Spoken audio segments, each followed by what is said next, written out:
Court में, उसी के बारे में डिटेल से मैं बताने जा रहा हूं। बहुत सारे वकील जो लोग हैं 90% के वही हाल है, सीधे जाएंगे और कहानी जैसा पढ़ना शुरू कर देते हैं। तो ये तरीका दोस्तों बिल्कुल गलत है। यदि ये तरीका आप अपनाएंगे ना तो आपका जो है केस जो है आप जीत नहीं पाएंगे। तो केस जीतने के लिए देखिए बहुत सारा पॉइंट्स होता है, वहां आर्गुमेंट अच्छे से होना चाहिए। सबसे फर्स्ट तो ये ड्राफ्टिंग बेहतर होना चाहिए ताकि जज साहब उसको देखते ही समझ जाए कि क्या लिखा हुआ है, या ऐसा नहीं कि आप उसको इस तरह ड्राफ्टिंग करें कि जज साहब को समझ में ही नहीं है। तो ड्राफ्टिंग सबसे मस्ट है, वो बहुत अच्छे होना चाहिए। और दूसरा आर्गुमेंट आपका सही होना चाहिए। आर्गुमेंट में लोग कहानी सुनाना शुरू कर देते हैं, आलतू फालतू आलतू फालतू। भाई वहां शॉर्ट में बताइए, शॉर्ट में उनको जज साहब को समझा दीजिए। आप समझा दीजिएगा ना तो आपके पक्ष में ऑर्डर एकदम श्योर है 100%। तो सबसे पहले आपको जज साहब को पिटिशनर नेम बताना होगा। मान लीजिए कि एक पिटिशनर है तब तो ठीक है, उसका एक नाम ले लीजिए। बहुत सारे पिटिशनर हैं तो सबका नाम ले लीजिए। उसके बाद सेकंड स्टेप में क्या करना है, पिटिशनर नेम बताने के बाद एलिगेशंस अंडर सेक्शंस, मतलब एलिगेशन किस सेक्शन के अंतर्गत है वो आपको बताना होगा। किस धारा के अंतर्गत उस पर एफआईआर हुई है ये आपको बताना जरूरी है।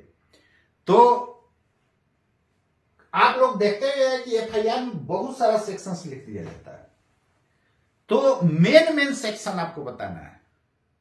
अब छोटा मोटा सेक्शन वहां बोलने का जरूरत नहीं है। मेन जैसे अब मान लेते हैं कि 302 पहले जो आईपीसी में था अब किस में चला आया है, 103 में आ गया।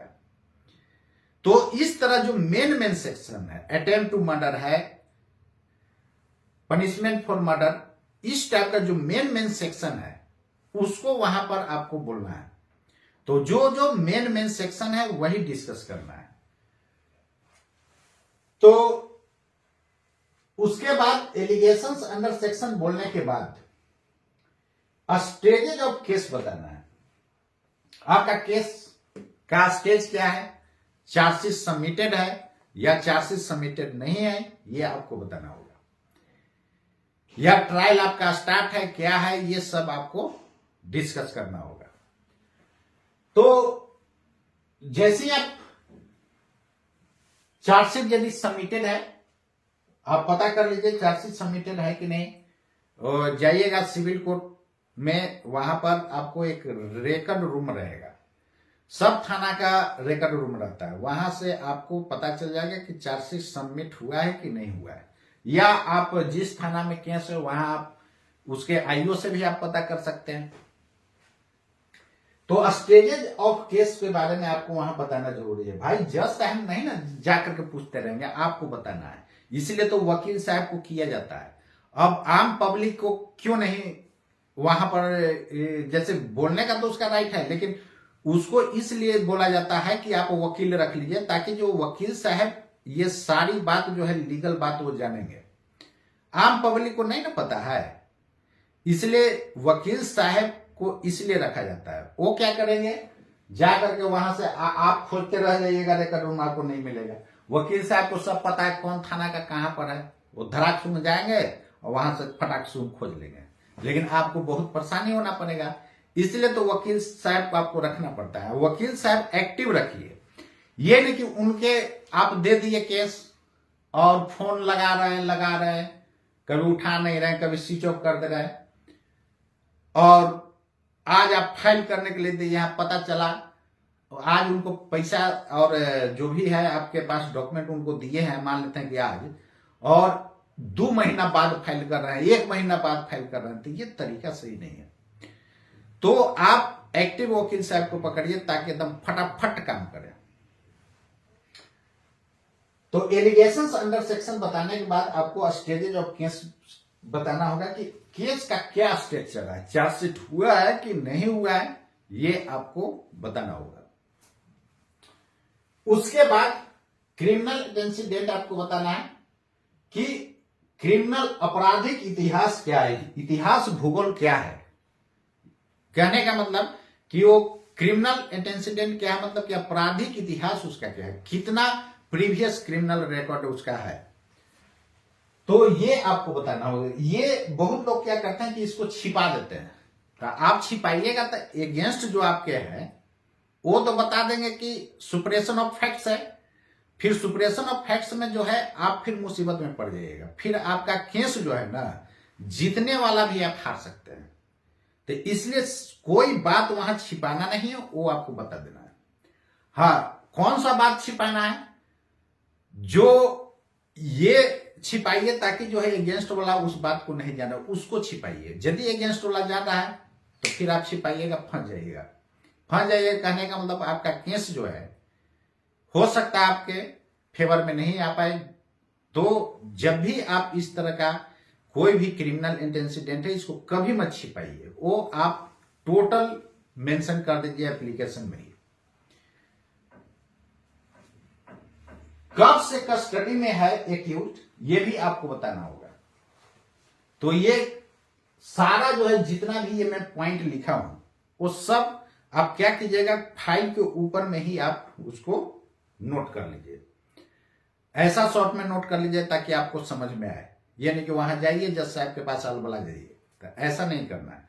वहां पर जो है सारा जो है जितना पॉइंट मैं बताया ऊपर में आप नोट कर लीजिए, और उसके बाद धराधर बहस कीजिए। अब ऐसा नहीं कि पूरा जो है एकदम कहानी एकदम लाइन बाय लाइन, वैसा नहीं करना है।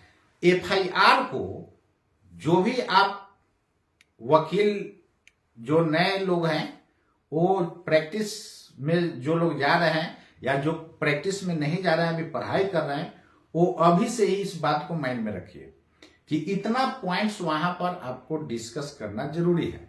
और एफआईआर को बारी बारी उसको 2-3 बार पढ़ करके एकदम पूरा एकदम दिमाग में सेट कर जाइए, और वहां पर धड़ाधड़ आप बहस कर दीजिए। जैसे देखिए कस्टडी सीन्स, मतलब कि एक्यूज जो है कब से कस्टडी में, कब से जुडिशियल कस्टडी में, ये आपको बताना होगा। तो कब से कस्टडी में है ये आपको बताना होगा, कब से जेल में है, जेल में कब से है ये आपको मेंशन करना होगा। लास्ट में आप अपना बचाव, डिफेंस, आप क्या अपना बचाव करना चाह रहे हैं ये आपको बताना होगा। अपना डिफेंस बताइए कि क्या आप अपना बचाव करना चाह रहे हैं, ये डिफेंस आपको लास्ट में बताना होगा। यानी लास्ट में आपको डिफेंस के बारे में डिस्कस करना होगा। उसके बाद जज साहब आपका देखेंगे। देखिए इतना सारा पॉइंट्स आप यदि बोल देते हैं ना, तो जज साहब को फाइल उलटने का जरूरत ही नहीं पड़ेगा। और यदि जज साहब को फाइल उलटने का जरूरत पड़ रहा है तो समझ जाइए आपका बहस सही नहीं हो रहा है। इतना यदि आप बता देंगे ना तो उनको फाइल उलटने का जरूरत नहीं पड़ेगा, आपके पक्ष में ऑर्डर वो कर देंगे। हाँ, बहुत सारा आप देखिएगा कि क्रिमिनल एंटेसिडेंट में क्या होता है कि 20 गो 16 गो उसका भी बेल हो जाता है। उसमें क्या देखा जाता है कि क्रिमिनल हिस्ट्री इसका जो है, क्रिमिनल एंटेसिडेंट जो है सिमिलर नेचर का है कि नहीं। यदि सिमिलर नेचर का है तब उसको जो है बेल होने में थोड़ा सा प्रॉब्लम क्रिएट हो जाएगा, लेकिन जब सिमिलर नेचर का नहीं रहेगा तब बेल होने का प्रोबेबिलिटी बढ़ जाता है। सिमिलर नेचर का होने से बेल क्यों उसका जो है रिजेक्ट होने का चांसेस बढ़ जाता है, उसका कारण बता रहे हैं। अब एक ही गलती को आप बारी बारी करते जा रहे हैं तो जाहिर बात है आपको बेल में प्रॉब्लम क्रिएट होगा। तो सिमिलर नेचर का यदि है तो समझ लीजिए आपको दिक्कत करेगा, और यदि सिमिलर नेचर का नहीं है तो क्रिमिनल रिकॉर्ड जो है छोटा मोटा जितना भी 10 गो 15 गो रहेगा फिर भी आपको बेल मिलने की पॉसिबिलिटी है। हाँ, एक बात और मैं बता दे रहा हूं, जो लोग मर्डर केस सब में जेल में गए हैं तो जेल में जैसे ही गए तुरंत फाइल कर दीजिएगा ना आप रेगुलर बेल। जैसे पहले आप एंटिसिपेटरी बेल फाइल किए और तुरंत आप अरेस्ट हुए चल गए जेल, और जेल जाते ही आप फाइल कर दिए क्या रेगुलर बेल, तो उसमें चांसेस है जल्दी रिजेक्ट हो जाएगा, आपका तुरंत रिजेक्ट हो जाएगा। इसलिए थोड़ा जेल में जाने कुछ दिन बाद आप फाइल कीजिए।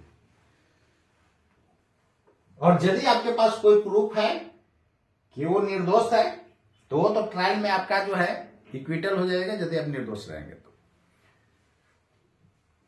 तो ट्रायल फेस करना है, चाहे आप गुनाह किए हैं या न किए हैं, आपको ट्रायल फेस करना है।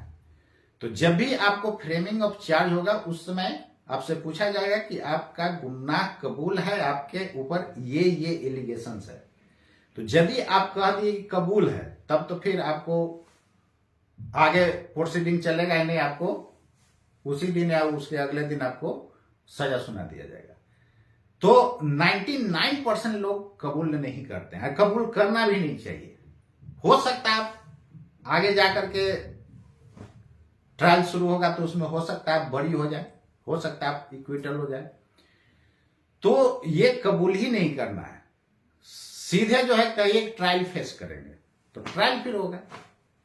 तो इतना बात आपको बहस में दिमाग में रख करके जाना होगा। पिटिशनर ने बताना होगा एलिगेशंस अंडर सेक्शन, केस के क्या स्टेज है, क्या अभी उसका स्थिति है, ये आपको बताना जरूरी है।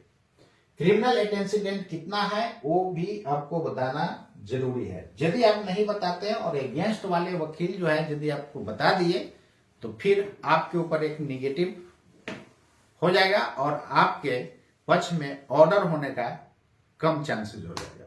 इसलिए सुप्रेशन ऑफ फैक्ट्स ये कभी मत कीजिए, किसी फैक्ट को दबाइए नहीं। जो भी है क्रिमिनल इंटेंसिडेंट आप जो है ड्राफ्टिंग में ही सारा मेंशन कर दीजिए, यानी एप्लीकेशन में ही मेंशन कर दीजिए, पिटीशन में ही। कस्टडी कब से है, जेल में कब से है, ये भी बताना है। और लास्ट में अपना डिफेंस बताइए, क्या आपको बचाव चाहिए। तो उम्मीद करता हूं ये टोटल बात आप समझे होंगे। ये मेन पॉइंट्स को ये माइंड में रखिएगा जब भी बहस करने जाएगा तो। और एफआईआर जो है उसको 2-3 बार पढ़ लीजिए। एक बार पढ़ करके आप समझ जाते तो बहुत अच्छी बात है, एक 2 बार पढ़ करके एकदम उस कहानी जैसा उसको माइंड में रख लीजिए। उसके बाद जाइए बहस करिए, देखिए आपके पक्ष में ऑर्डर हो जाएगा। तो आज के लिए इतना ही दोस्तों, मिलता हूं फिर अगले वीडियो लेक्चर में। तब तक के लिए आप सभी को हमारे तरफ से दिल से नमस्कार।